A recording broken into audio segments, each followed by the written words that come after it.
Hello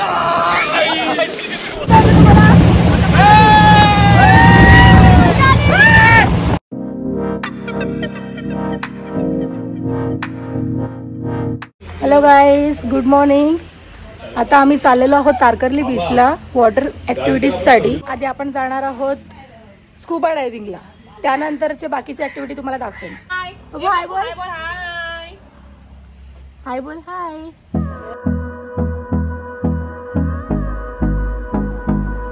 आलो होतो scuba डायव्हिंगला, पण बघा काय झाले.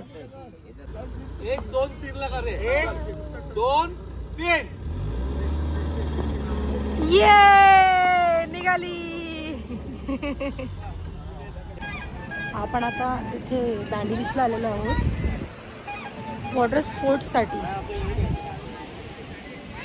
सगळ्यात आधी आम्ही करणार आहोत स्कूबा डायव्हिंग, त्यानंतर parasailing.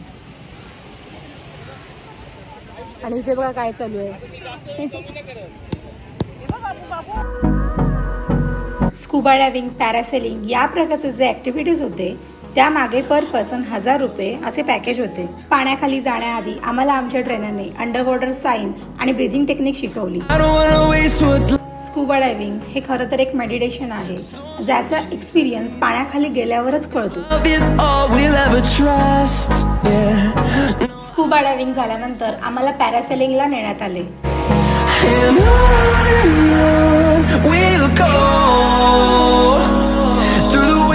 Through the highways till my shadow turns to sun rays, and on we'll go through the wastelands, through the highways, and on we'll go.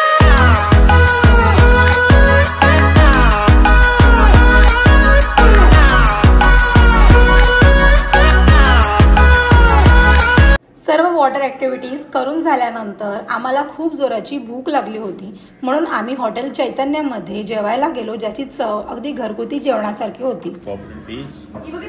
Fresh paplet आहे, जवळा, हा पॉपलेटचा रस्सा आहे, हे पॉपलेट फ्राय आहे, हा एक रस्सा आहे, ही सोलकढी आहे, भाकरी आहे, इथे पण भाकरी आहे, सुक्का चिकन आहे, हे चिकनचा रस्सा आहे, ही चिकन ग्रेव्ही आहे, सोलकढी, कांदा, लिंबू, बीच आहे. आणि इथे पूर्ण मच्छी मार्केट भरलेलं आहे बघा, सर्व किलोवर मच्छी मिळते. जेवून झाल्यानंतर आम्ही तिथल्याच एका जवळच्या बीचवर गेलो. तिथे आम्हाला वेगवेगळ्या प्रकारचे मासे पाहायला मिळाले. मासे किती ताजे आणि जिवंत होते, असे वाटत होते की त्यांना नुकतेच समुद्रातून काढले असावे.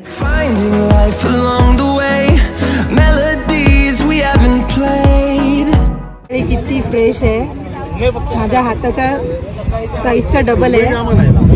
आणि हातावर जी सिल्वर स्किन दिसते याच्यावरून समजायचं की पापलेट किती फ्रेश आहे. थोडे फ्रेश होऊन आम्ही बीच वरती सनसेट बघण्यासाठी गेलो.